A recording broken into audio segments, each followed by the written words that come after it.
Hello and welcome back to our channel. Today we are going to take a tour through 3 of the smallest conversions I've ever seen. Even though they're small, they're the most functional conversion. Let's go see what these 3 conversions are all about. And make sure you watch till the end and wait until you hear story number 3. It's mind-blowing. Might be small, but watch how many lives it's truly impacted. Oh my gosh, you guys, look at how adorable this van is.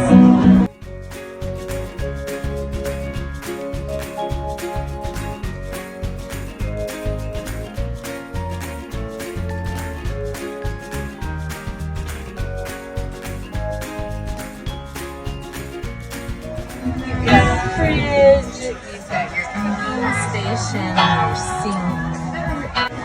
This side has storage underneath the bed. This is so adorable. You did such a cute job on this. Great idea. And then it looks like that might be a little toilet in there too. What a great space. Thanks so much for sharing.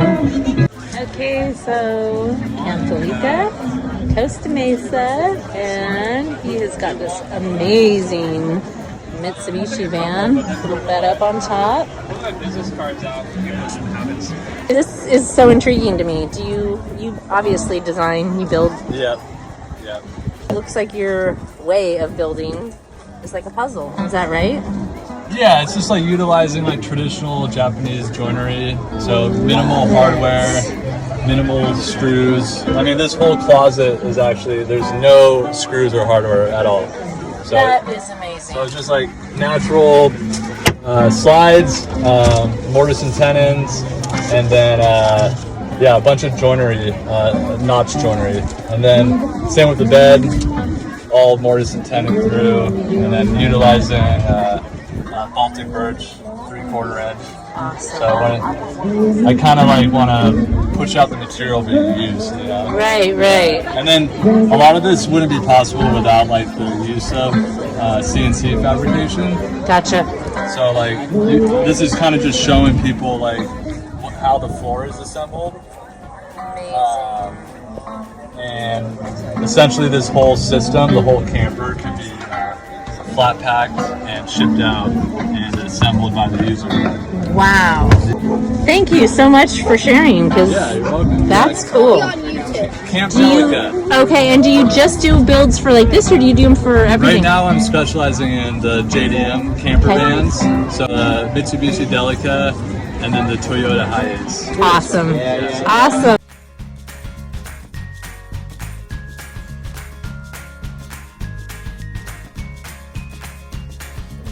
So as you pull the bed out, it changes the angle of the bed, so more like a lounge kind of mode seating. And then as you pull it out more, you got a bigger backrest, I guess. And then the full bed mode is when it drops down. So it drops down to like 6'4", and then you got a lounge mode by clicking up. So that's a 20-degree incline, and then you got 40-degree and 60-degree, and then 60 degree, and then you got 80 there. So you can have the hatchback out and then, have lounge mode. It's for sale. Talk about a transformer van. Do you build this in virtual reality first?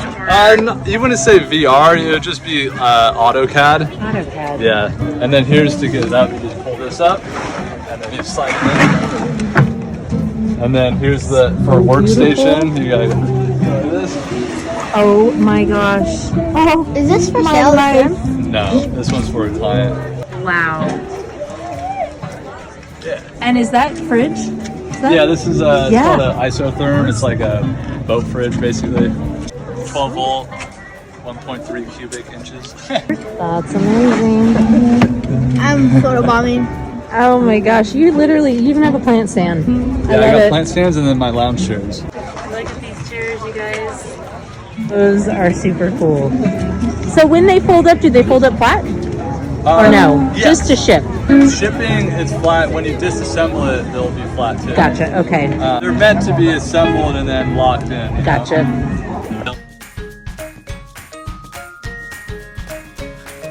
Well, thank you so much, Devin. I appreciate you. Yeah.